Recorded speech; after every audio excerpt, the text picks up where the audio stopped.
e o vinho, o sacramento do corpo e do sangue de Cristo. E com eles, Jesus nos assegura que, tão certo como recebemos o sacramento e os temos em nossas mãos, e comemos com a nossa boca, e isso mantém a nossa vida, não é verdade? O pão de cada dia, pega com a sua mão, come com a sua boca, e você fisicamente vai sobrevivendo, vai vivendo. Assim também, para manter a nossa vida espiritual, a fé, como diz Efésios 3,17, é a nossa mão. A fé é a nossa boca. E com essa fé, nós nos apropriamos de Cristo e somos alimentados eternamente. A fé, meus irmãos queridos, são as nossas mãos e a nossa boca que se apropria e se alimenta de Cristo. Aliás, a própria palavra de Deus vai dizer que sem fé é o quê? Impossível agradar a Deus. Então você e eu, nós não podemos participar da Santa Ceia de modo correto sem fé. Não podemos nos apropriar espiritualmente de Cristo sem fé. Pela fé, recebemos tudo o que precisamos. E pela fé, servimos ao nosso Deus. Amém? Quero convidar o presbítero Josué para estar aqui à mesa. Quero convidar também o diácono Joilton para nos acompanhar aqui à frente.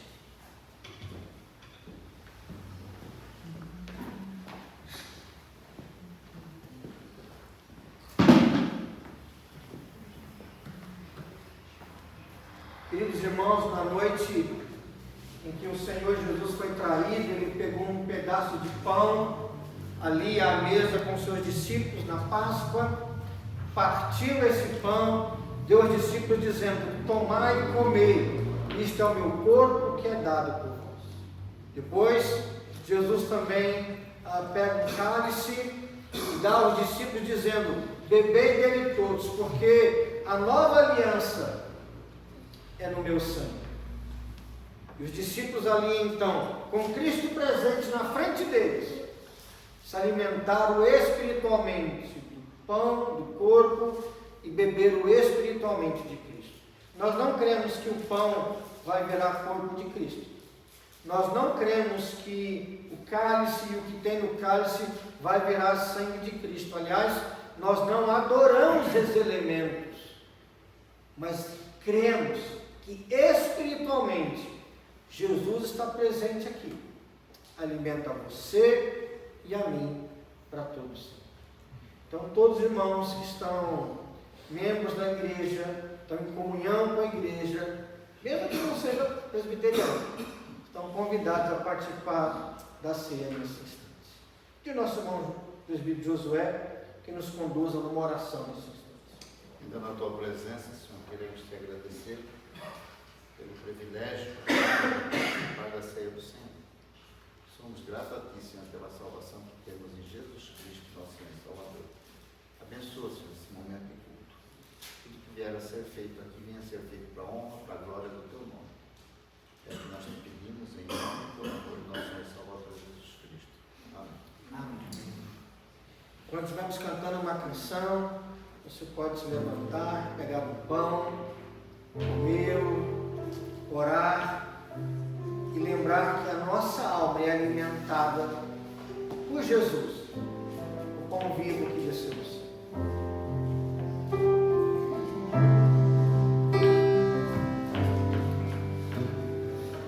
Se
diz que Jesus tomou um cálice,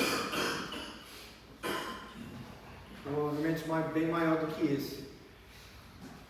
E Jesus então dá aos discípulos dizendo: olha, bebei dele todos, porque a remissão de pecados, o perdão do pecado de vocês, depende do meu sangue. Aliás, a aliança que salva vocês é a nova aliança, e essa nova aliança no meu sangue.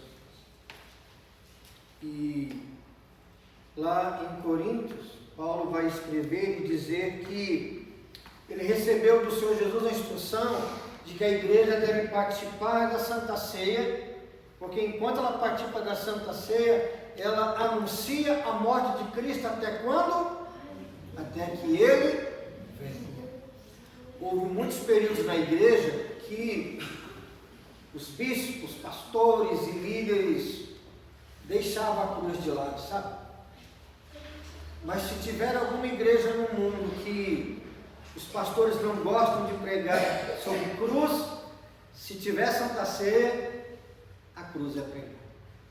Se tiver Santa Ceia, a morte de Cristo é anunciada, porque na morte de Cristo nós temos vida. Assim como você comeu o pão, te convido a beber o cálice e beber espiritualmente do Senhor Jesus.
Obrigado por esse momento que é singelo, que é simples, mas tem um significado tão poderoso para cada um de nós.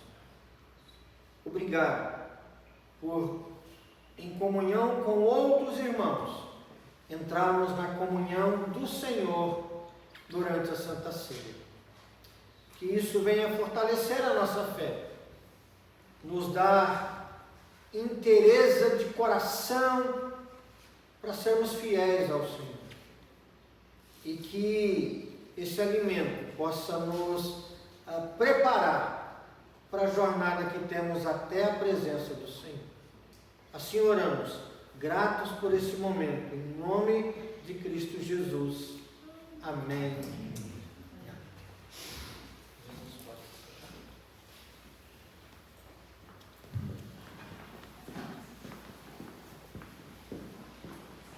As crianças vão sair hoje? Vamos chamá-las.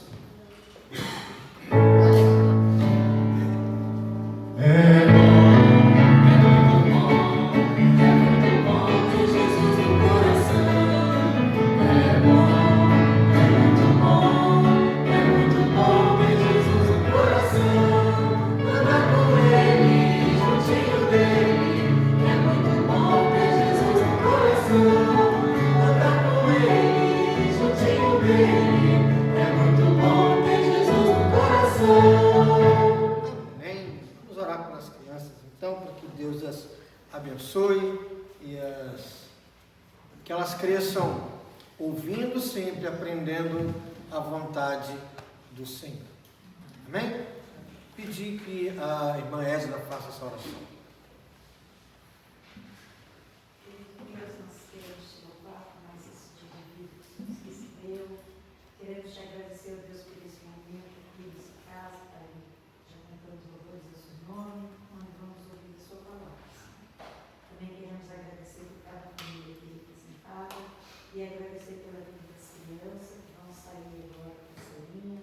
Pedir, Deus, que a palavra ministrada a elas vá de encontro, Senhor, para cada necessidade que tiver. Fala o nosso coração também, Senhor. Eu quero orar em nome de Jesus. Amém. Amém.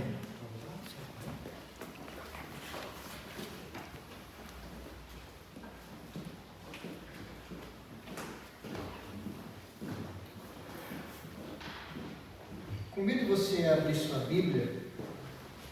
Como eu disse no início, nós vamos falar um pouco sobre o perdão de Deus. E eu sei que é meu segundo ano aqui, eu sei que eu já preguei nesse texto bem lá atrás, mas eu quero revisitar um texto que eu acho muito forte para o meu coração, pelo menos, a respeito do perdão de Deus, que é 2 Crônicas, capítulo de número 33. 2 Crônicas, capítulo 33. Versículos de 1 a 20, eu vou ler, você me acompanhe esse texto aí enquanto eu estiver lendo. Diz assim a palavra do Senhor. 2 Crônicas 33. Tinha Manassés 12 anos de idade quando começou a reinar, e 55 anos reinou em Jerusalém. Fez o que era mal perante o Senhor, segundo as abominações dos gentios, que o Senhor expulsara de suas possessões de diante dos filhos de Israel, pois tornou a edificar os altos que Ezequias seu pai havia derribado, levantou altares aos Baalins e fez postes ídolos, e se prostrou diante de todo o exército dos céus e o serviu. Edificou altares na casa do Senhor, da qual o Senhor tinha dito: em Jerusalém porei o meu nome para sempre.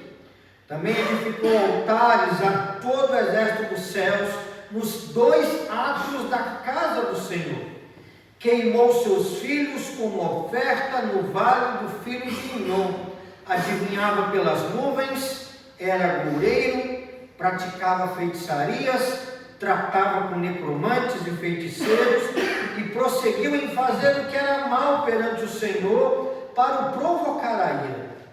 Também pôs a imagem de escultura do ídolo que tinha feito na casa de Deus, de que Deus dissera a Davi e a Salomão seu filho: nesta casa e em Jerusalém, que escolhi de todas as tribos de Israel, porei o meu nome para sempre. E não removerei mais o pé de Israel e da terra que destinei aos seus pais, contanto que tenham cuidado de fazer tudo o que lhes tenho mandado. Toda a lei, os estatutos e os juízos dados por intermédio de Moisés. Manassés fez errar a Judá e os moradores de Jerusalém, de maneira que fizeram pior do que as nações que o Senhor tinha destruído de diante dos filhos de Israel. Falou o Senhor a Manassés e ao seu povo, porém não lhe deram ouvidos. Tanto o Senhor trouxe sobre eles os príncipes do exército do rei da Assíria, os quais prenderam Manassés com ganchos, amarraram-no com cadeias e o levaram a Babilônia. Ele, angustiado, suplicou deveras ao Senhor seu Deus e muito se humilhou perante o Deus de seus pais. Fez-lhe oração e Deus se tornou favorável para com ele. Atendeu-lhe a súplica e o fez voltar para Jerusalém ao seu reino. Então reconheceu Manassés que o Senhor era Deus. Depois disto, edificou o muro de fora da cidade de Davi, ao ocidente de Gion, no vale à entrada da porta do peixe, abrangendo Ofel, e o levantou muito alto. Também pôs chefes militares em todas as cidades fortificadas de Judá. Tirou da casa do Senhor os deuses estranhos e o ídolo, como também todos os altares que edificaram no monte da casa do Senhor e em Jerusalém, e os lançou fora da cidade. Restaurou o altar do Senhor, sacrificou sobre ele ofertas pacíficas e de ações de graças, e ordenou a Judá que servisse ao Senhor, Deus de Israel. Contudo, o povo ainda sacrificava nos altos, mas somente ao Senhor seu Deus. Quanto aos mais atos de Manassés, e a sua oração ao seu Deus, e as palavras dos videntes que lhe falaram no nome do Senhor, Deus de Israel, eis que estão escritos na história dos reis de Israel.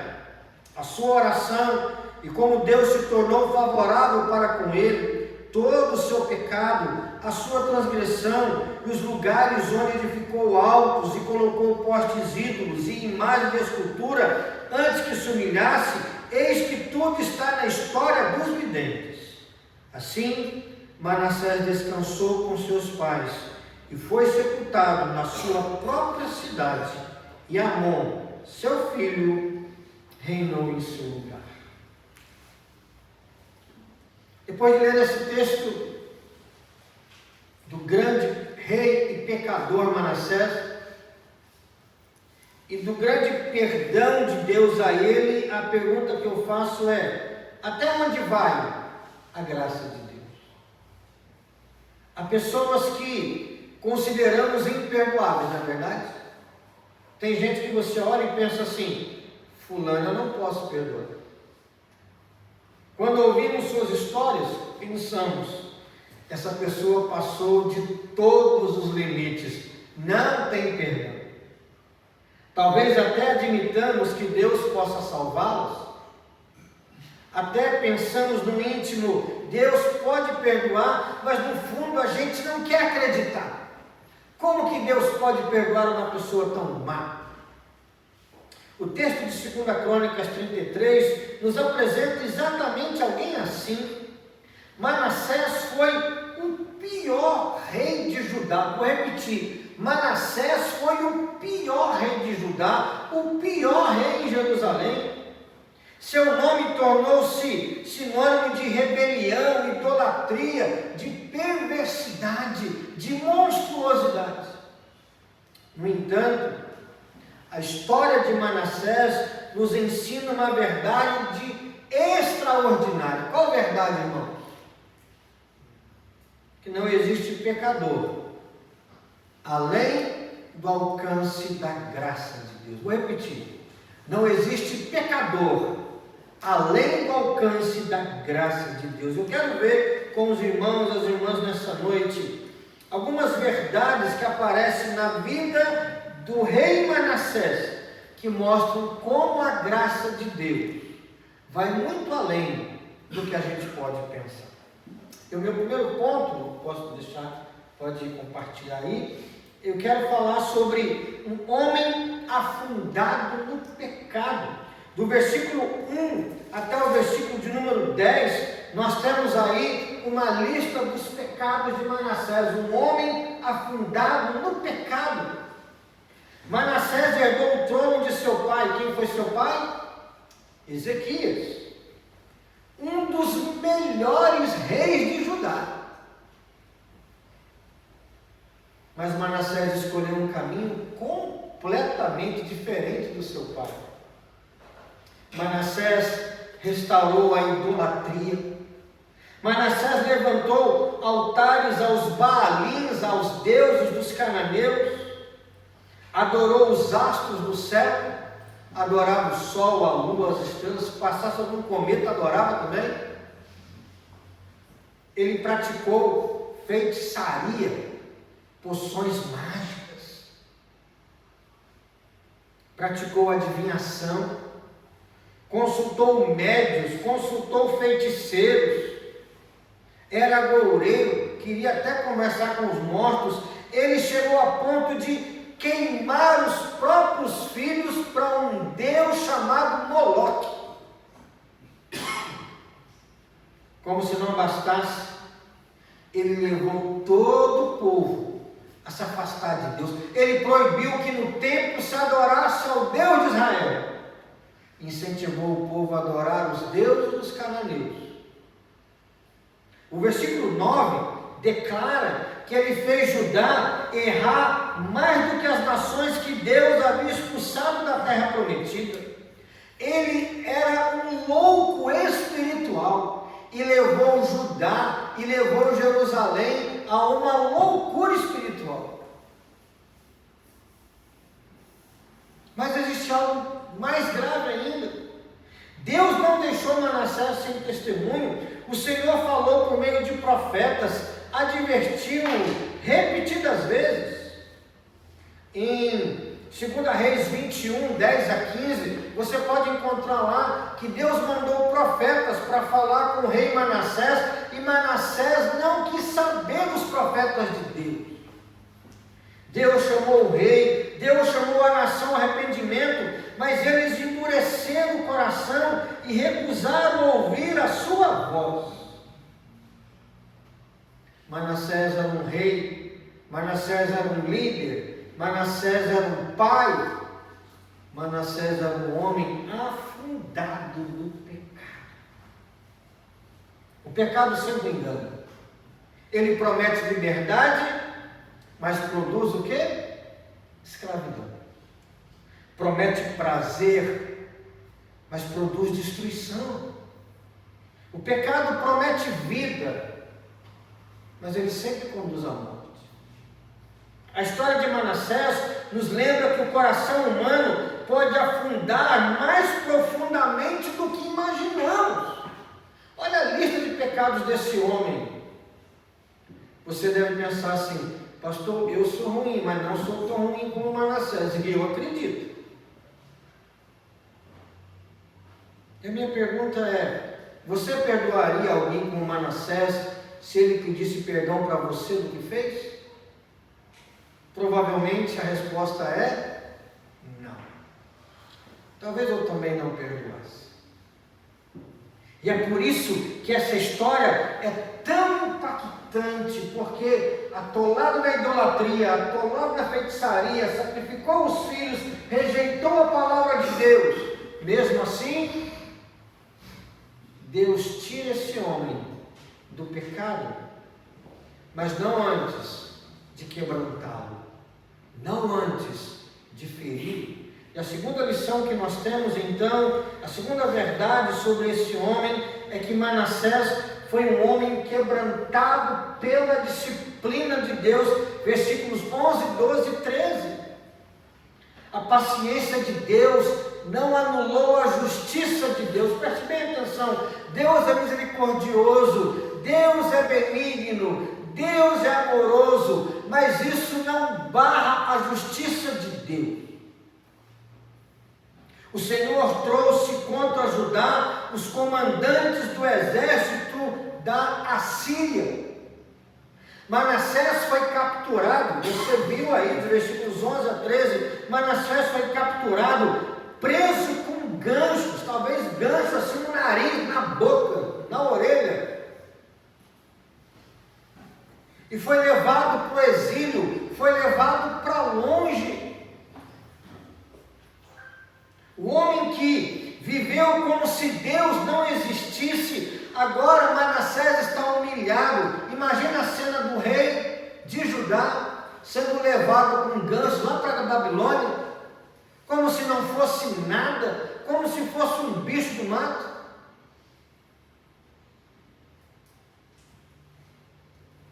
O homem que viveu ignorando Deus, querendo controlar os astros do céu, querendo controlar a feitiçaria, querendo controlar os mortos, esse homem foi derrotado, não havia nele poder nenhum. Porém, bem ali, preso, bem ali, versículo 12, angustiado, lá na Babilônia, o texto vai dizer que ele deveras suplicou ao Senhor. Ele começa a suplicar dia e noite, ele começa a suplicar o tempo todo. E ele se humilha diante de Deus. Ele se esvazia diante de Deus. Ele se desmancha, ele se desfaz, ele esborou a sua alma diante do Senhor. A dor de Manassés fez aquilo que a prosperidade não conseguiu fazer em Manassés, o disciplinou, quebrou o seu orgulho. Deus veio e arrebentou com Manassés. Irmãos, Deus é misericordioso, é ou não é? Amém, Deus é, mas o pecado não é. O pecado não enxuga lágrimas, o pecado produz lágrimas. É o pecado que expulsou Adão e Eva do paraíso. Foi o pecado que separou o homem de Deus. Foi por causa do pecado que Cristo morreu na cruz. E foi por causa do pecado que Manassés está quebrado, humilhado, numa prisão na Babilônia. Aquele que queria controlar as estrelas é controlado por um carcereiro. Por isso, não devemos brincar com o pecado.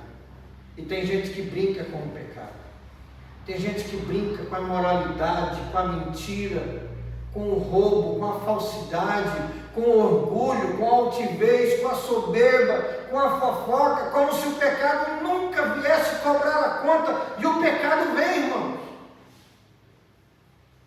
E tem hora, tem vez, que para sermos libertos do pecado, Deus nos permite sermos arrebentados pelo pecado, porque Manassés, debaixo da justiça de Deus, foi arrebentado pelo pecado. Não brinque com o pecado, mas há uma verdade consoladora aqui. Quando Deus usa a aflição para nos trazer de volta para Ele, isso é graça. O Salmo 119, versículo 67, diz assim: antes de ser afligido, andava errado, mas agora guardo a tua palavra. O Salmo 119, 71, diz assim: foi-me bom ter eu passado pela aflição, para que aprendesse os teus decretos. Tem gente que só aprende se sofrer. Que você não seja dessa turma. Tem gente que só se levanta depois que é pisoteado no chão pelo pecado. Que você não faça parte dessa turma, mas que a gente se lança aos braços de Jesus, que a gente se lança à misericórdia de Deus o tempo todo. O tempo todo. Manassés chegou no fundo do poço, mas foi lá no fundo do poço, angustiado, suplicando a Deus, que Manassés pôde olhar para o outro. Então, esse texto mostra um homem afundado no pecado. Esse texto mostra um homem quebrantado pela disciplina de Deus, capturado, humilhado, exilado, quebrantado.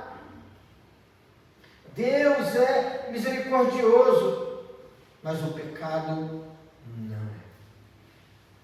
Esse homem afundado no pecado, esse homem quebrantado pela disciplina de Deus, agora vai ser um homem, em terceiro lugar, transformado pela graça de Deus. Versículos 13 a 17 vai nos mostrar isso, que Manassés foi um homem transformado pela graça de Deus. O versículo 13 é um versículo surpreendente nas Escrituras. Deus se tornou favorável para com ele, atendeu-lhe a súplica e o fez voltar para Jerusalém, ao seu reino. Então reconheceu Manassés que o Senhor era Deus. Percebe isso? Ele pede perdão, ele suplica misericórdia, e Deus não apenas o perdoa, Deus não apenas salva Manassés, Deus tira Manassés da Babilônia, Deus tira Manassés da prisão e o leva de volta para Jerusalém, para fazer o que, irmãos? Para sentar no trono de novo. Manassés tornou-se um homem transformado pela graça de Deus. Que versículo 13 maravilhoso, extraordinário. O rei que promoveu a idolatria, agora ele foi perdoado. O rei que derramou sangue inocente dos próprios filhos, foi perdoado. O rei que levou uma nação inteira a pecar contra Deus, foi perdoado. Você não perdoaria Manassés. Eu não perdoaria Manassés. Mas Deus perdoou. Deus o levantou, Deus o restaurou. Para termos uma ideia da gravidade da situação, o livro de 2 Reis registra que os pecados de Manassés se tornaram uma das razões para o exílio de Judá uns anos mais tarde. Lembram? Aqui, o rei da Babilônia cercou Jerusalém, e aí ele prendeu Manassés, mas ele não destruiu Jerusalém. Levou Jerusalém, levou Manassés embora. Deus restaura a sorte de Manassés. O rei da Babilônia manda: Manassés, pode voltar para lá. Mas era Deus, né? Pode voltar, pode governar. Ele volta perdoado. Ele volta para o trono. Mas o pecado dele é tão grave que 2 Reis vai registrar que algumas décadas depois, 40, 50 anos depois, Jerusalém seria destruída pela Babilônia. E um dos motivos foi o pecado de Manassés. Percebe como a graça de Deus e a misericórdia dele atinge o coração de um homem, mas cobra de uma nação o pecado da própria nação. Seu pecado, o pecado de Manassés, deixou cicatrizes na história da nação, mas a graça de Deus alcançou aquele homem, alcançou Manassés. Judá sofreu as consequências de seus atos, porém Manassés encontrou perdão diante de Deus. E Deus não perdoou porque seus pecados eram pequenos, porque você viu a lista, os pecados não eram pequenos. Deus o perdoou porque a sua graça é maior que o nosso pecado. Amém, irmãos? Você entende isso? Porque de vez em quando nós somos como Manassés. Pastor, mas eu nunca queimei meus filhos.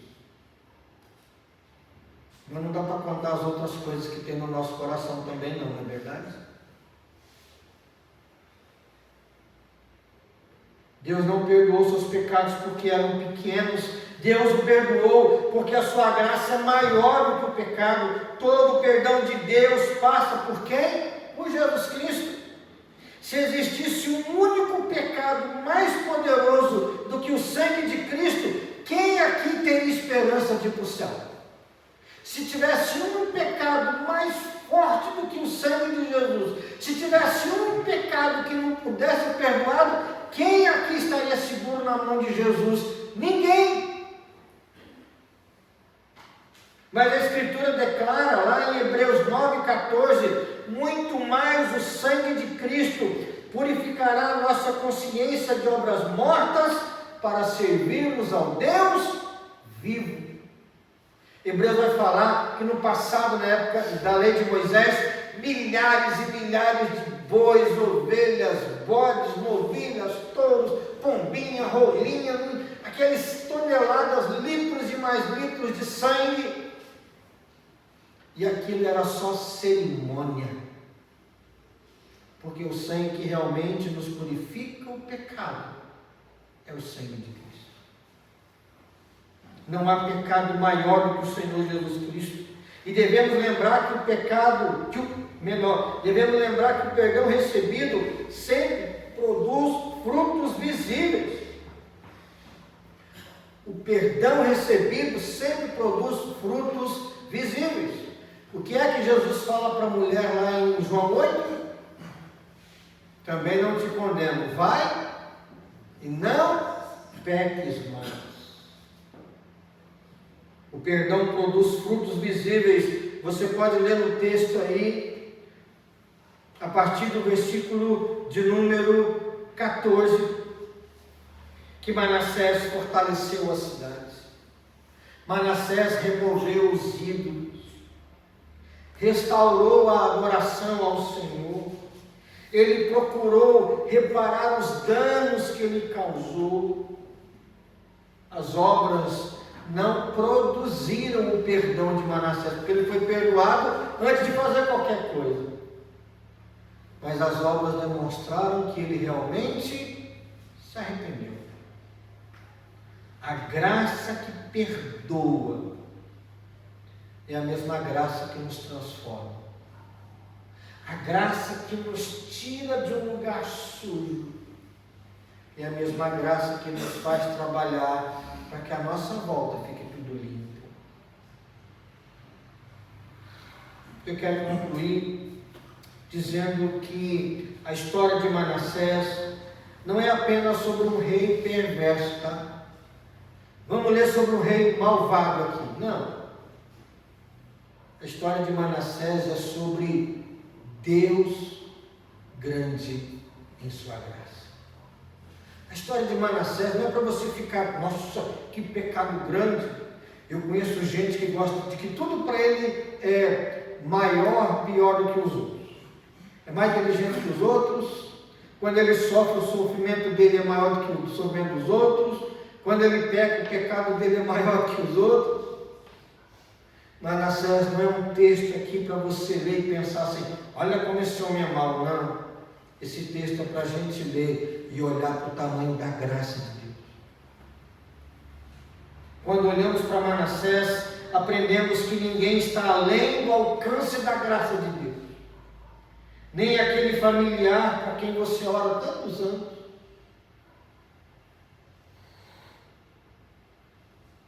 Nem aquele pecador que parece endurecido demais.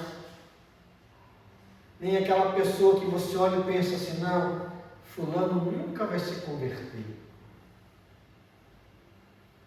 Não há ninguém fora do alcance da graça de Deus, nem mesmo você. Onde o pecado abundou, superabundou a graça do Senhor. Por isso, não olhe para a grandeza do pecado. Seu pecado é grande? Deve ser. Olhe para a grandeza do Salvador Jesus. Porque não há pecado maior do que a graça de Deus revelada em Jesus Cristo. Amém, irmãos? Amém, irmãs? Até onde vai a graça de Deus? até onde precisar para salvar homens e mulheres do seu pecado.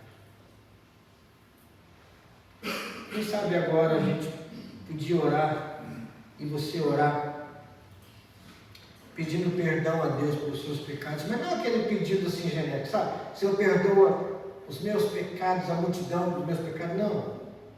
Aquela oração séria: Deus, restaura a minha alma, me perdoa hoje de um jeito que eu fique diferente, me perdoe de um jeito que eu seja transformado para servir o Senhor em novidade de vida. Feche os seus olhos. Peça a Deus perdão pelos seus erros, pelas suas falhas.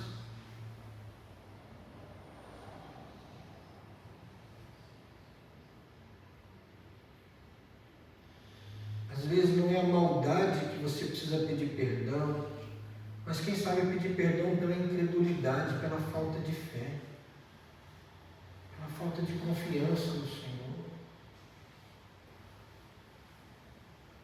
Pedir perdão porque você podia ler a Bíblia muito mais e não leu. Você podia orar muito mais e não ora. Você podia pregar o Evangelho para o seu colega de trabalho e você não faz. Peça perdão por tudo isso.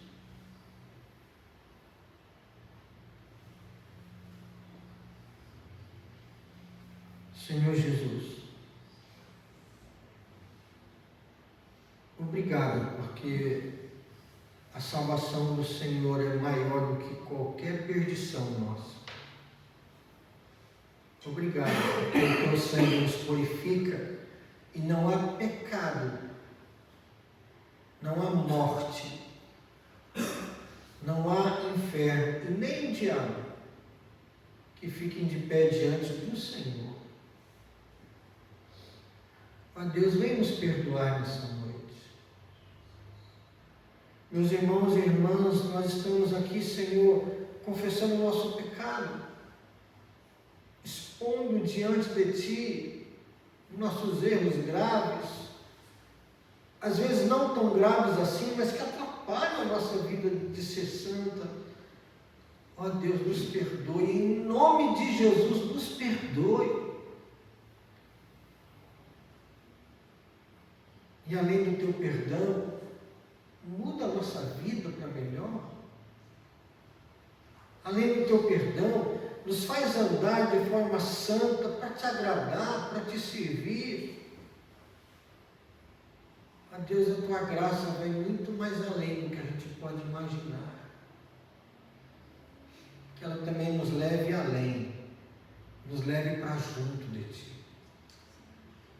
Perdoa, Senhor, nosso pecado. Perdoe nossos erros. Perdoe nossas transgressões. Perdoe-nos porque nós não andamos em conformidade com a lei do Senhor. E perdoados, possamos viver de cabeça erguida por causa da Tua bênção. Possamos viver de modo santo por causa do Teu Espírito em nós. E possamos viver proclamando o Evangelho, para dizer para todo mundo que não há pecado que o Senhor não possa perdoar. Dá-nos essa bênção, Pai. Nos abençoe essa semana. Nossos irmãos e irmãs que não puderam estar aqui, quem está nos assistindo nesse momento, cuida do Teu povo, Pai. Continue cuidando do Teu povo. Queridos irmãos, que a graça do nosso Senhor Jesus Cristo, o amor de Deus, o nosso eterno Pai, e as consolações do Espírito Santo repousem sobre cada um dos irmãos hoje e eternamente. Amém. E amém.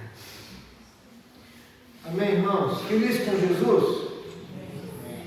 Entendeu como a graça de Deus é superabundante? Não há pecado que possa nos deixar longe do Senhor, quando o Senhor faz a obra no nosso coração.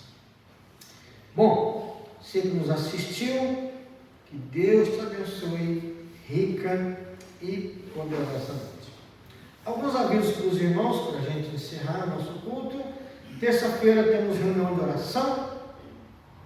Quinta, os irmãos que puderem, a família que puder, abrir sua casa para a gente ter o nosso culto no lar essa semana, pode nos procurar, pode falar comigo, pode falar com a Edna, para a gente ir lá. Essa semana, excepcionalmente, eu vou para Campo Grande na quinta-feira de manhã, vou dar aula no curso lá, de quinta até sábado, e no domingo que vem eu prego lá na igreja que é a mãe de todas as outras aqui no estado, que é a Igreja Central de Campo Grande. Então, peço que você ore por mim, para que Deus me use lá no curso e na pregação lá na semana que vem. Na outra semana, no outro sábado, dia 20, nós vamos ter uma festa especial aqui. Nós vamos comemorar o Dia dos Namorados, um pouquinho depois da data, né? Mas nós vamos ter o jantar do Dia dos Namorados, para noivos, casal de namorado, casal casado. Quem não namora ainda, dá tempinho de arrumar até lá o namorado ou namorada, para participar do jantar aí no dia 20. Elizabeth quer dar um aviso sobre isso?